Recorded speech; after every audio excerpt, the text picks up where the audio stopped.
Long before coins were minted, contracts were signed, or merchants crossed deserts, humans learned the simple power of exchange. In the earliest human societies, people bartered goods directly, exchanging what they had in surplus for what they lacked. A hunter might trade fresh meat for stone tools crafted by another, while a gatherer might exchange rare fruits or herbs for animal skins. These early acts of exchange were not only economic transactions but also social bonds, strengthening cooperation between individuals and communities. As populations grew and specialized skills developed, trade became more than a necessity, it became a cornerstone of civilization. Different groups learned different crafts, some became expert potters, others weavers, farmers, or metalworkers. The need to acquire goods from distant communities encouraged movement, negotiation, and trust. Over time, systems of value emerged. Items such as salt, shells, beads, and even cattle became early forms of currency, serving as standardized mediums of exchange.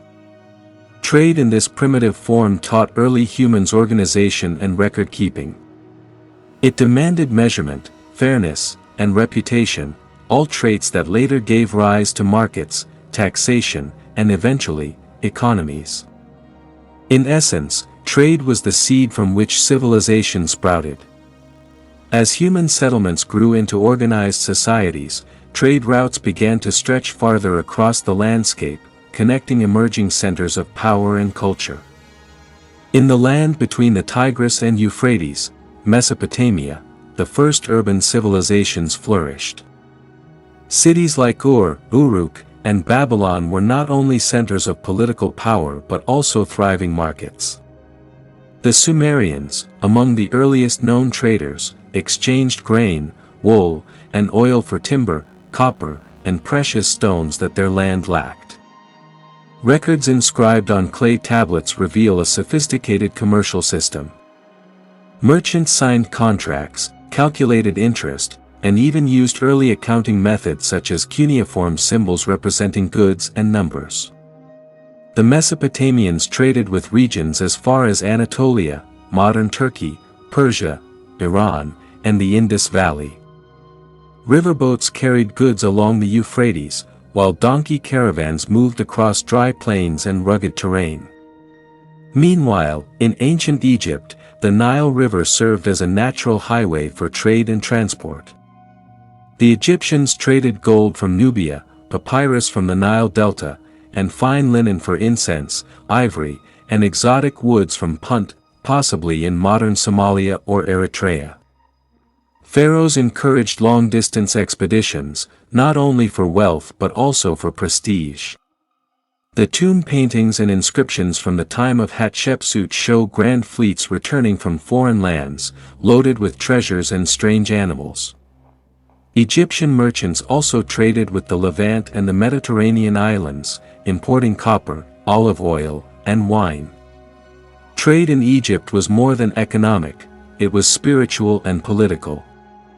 Foreign goods symbolized divine favor and royal power, often being offered to temples or used in royal burials.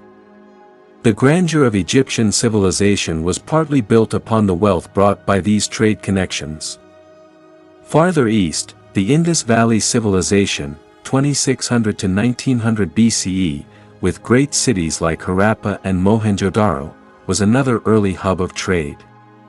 Archaeological discoveries reveal standardized weights, seals, and dockyards, suggesting a highly organized system of commerce.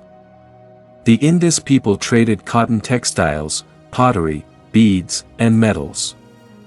They exchanged these with Mesopotamia and Persia, as shown by the discovery of Indus seals in Sumerian cities.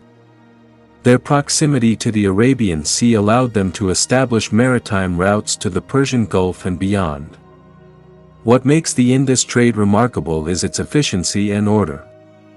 Streets were grid-planned, storage facilities were centralized, and goods were standardized, clear evidence of a well-regulated economic structure that relied heavily on trade. Geography was both a challenge and an opportunity for early traders. Natural features such as rivers, deserts, and mountains shaped where people settled and how they connected. Civilizations born near fertile valleys, like the Nile, Indus, and Tigris-Euphrates, had a natural advantage. Rivers provided irrigation for crops and also served as routes for the movement of goods. But human curiosity pushed beyond comfort zones. Traders began venturing into deserts, over mountains, and across seas to reach new markets and acquire exotic goods. The search for metals like copper and tin, essential for making bronze, encouraged exploration and contact between distant peoples. Similarly, the demand for luxury goods such as lapis lazuli, amber, and spices drove long-distance trade. Over time, key land routes emerged. The Persian Gulf trade route connected Mesopotamia to the Indus, the Levantine corridor linked Egypt and Mesopotamia to Anatolia and the Mediterranean, and the Arabian overland routes became arteries of incense and myrrh trade. Every journey brought not just material wealth, but also the exchange of ideas, technologies, and beliefs.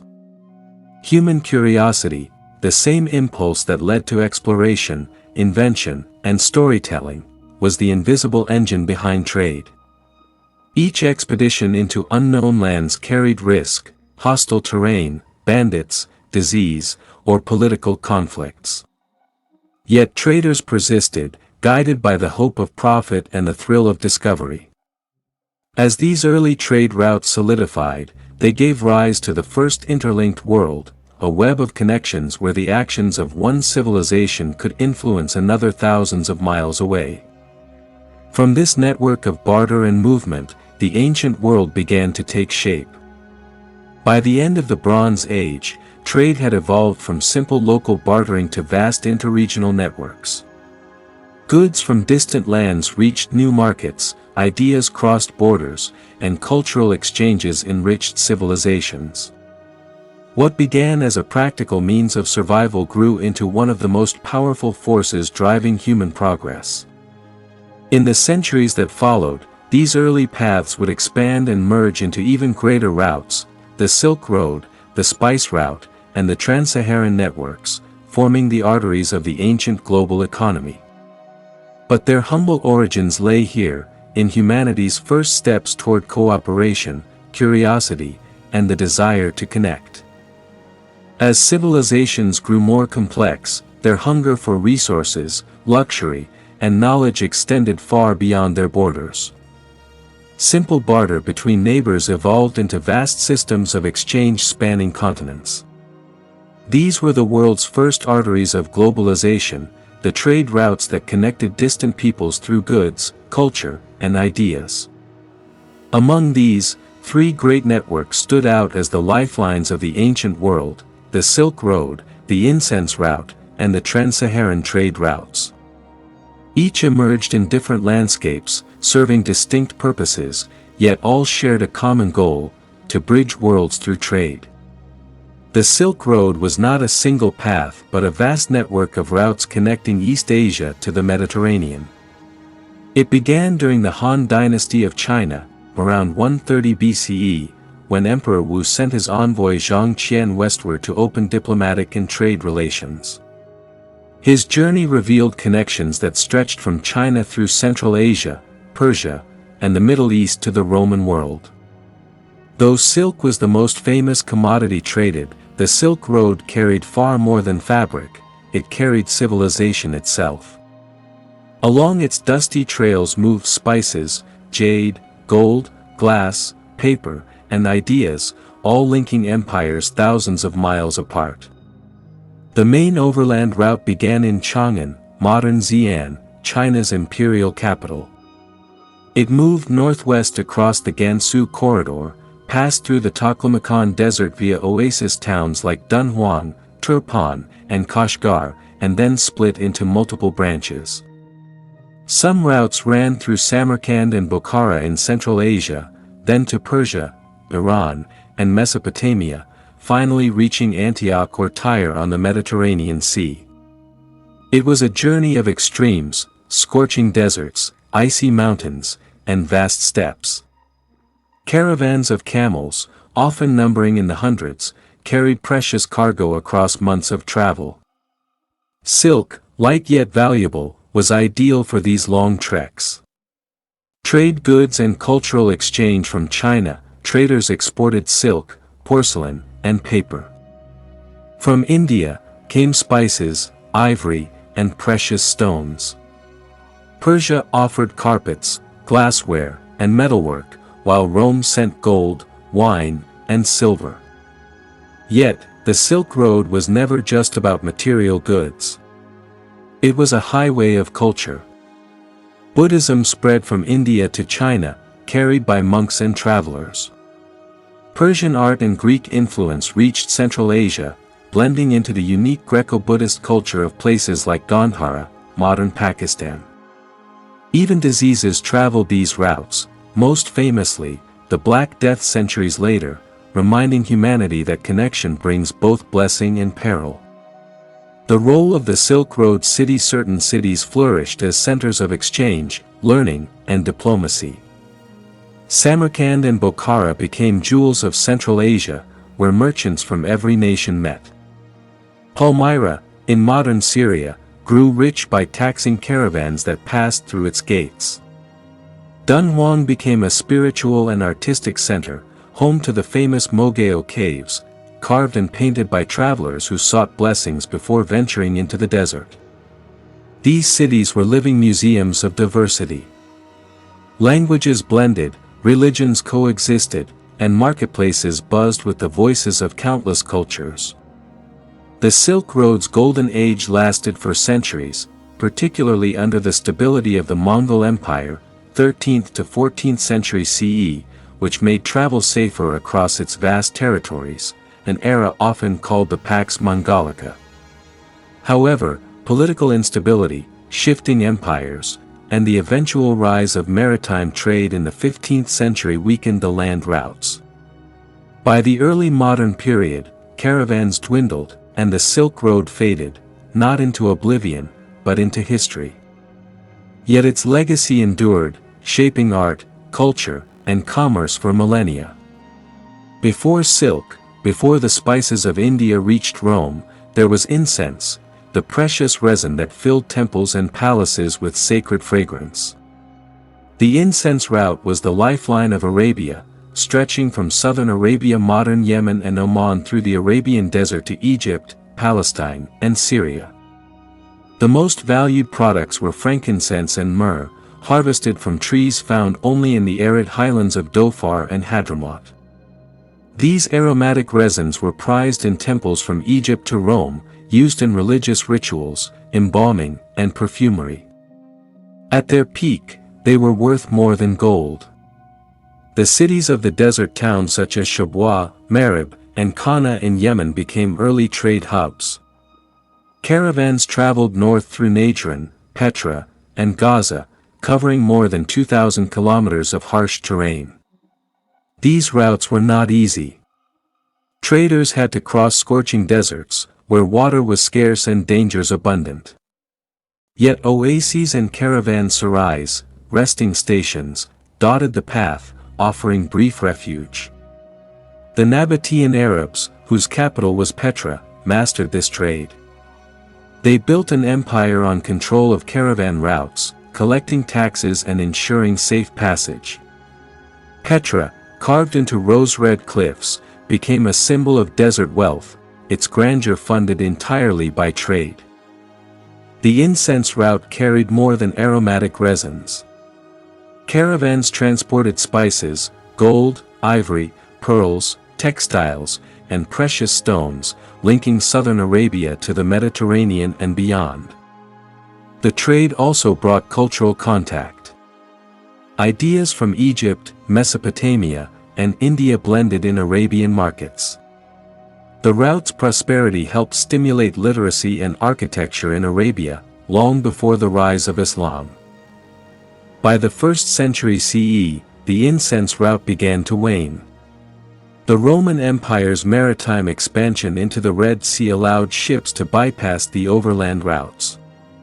Ports like Berenik and Myos Hormuz in Egypt connected directly with India and Arabia by sea, reducing reliance on desert caravans. Environmental changes, including desertification and the exhaustion of resin-producing trees, further weakened the trade. When sea trade became dominant, the once bustling caravan cities were abandoned, swallowed by sand and time. While Asia and Arabia built networks across mountains and deserts, Africa created one of the most remarkable and enduring trade systems, the Trans-Saharan trade routes.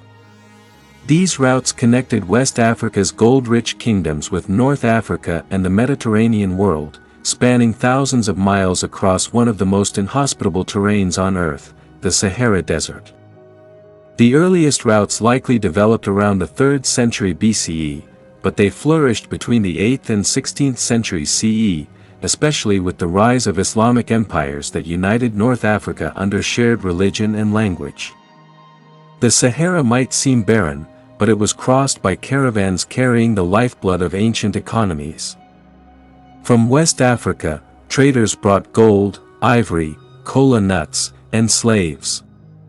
From North Africa, came salt, textiles, horses, and books. Salt was especially prized, essential for preserving food and maintaining health in tropical climates. Some historians call salt white gold for its immense value. Entire caravans were dedicated solely to its transport, traveling from salt mines such as Tagaza and Bilma to the markets of Timbuktu and Gao. Caravans could include up to 10,000 camels, each capable of carrying 150 kilograms of goods. The journey from Gao or Kano to Marrakesh or Tripoli could take months, crossing endless dunes and hostile landscapes. The desert was both a bridge and a barrier, demanding courage, endurance, and knowledge of the stars for navigation. Caravan guides, known as Tuareg or Berber tribesmen, were experts of the desert. Without them, few would survive the journey. They guarded routes, provided camels, and offered protection from raiders. The Trans-Saharan routes gave birth to powerful kingdoms in West Africa, such as Ghana, Mali, and Songhai. Their prosperity rested on controlling the flow of gold and trade taxes. During the 14th century, the Mali Empire reached its height under Mansa Musa, who became legendary for his wealth.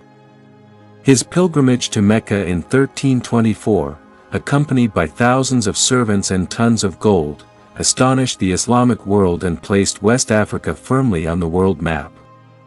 Cities like Timbuktu, Gao, and Jen became centers of learning as well as commerce, home to scholars, libraries, and magnificent mosques.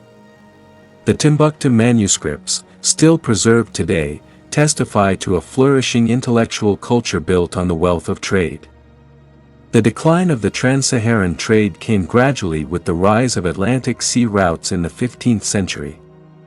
European explorers such as the Portuguese found direct maritime access to West African coasts, bypassing the long desert journeys. The focus shifted from overland caravans to coastal trading posts, eventually paving the way for the Atlantic slave trade. Yet, the legacy of the Trans-Saharan networks endures in the cultural and linguistic ties between North and West Africa. Ancient routes once crossed by camels are now followed by highways, preserving echoes of the caravans that once carried the lifeblood of empires. Though distinct in geography and products, the Silk Road, Incense Route, and Trans-Saharan trade shared striking similarities. All relied on natural challenges, deserts, mountains, or seas, that demanded ingenuity and resilience. All were driven by mutual dependence. Regions traded not only for wealth but survival.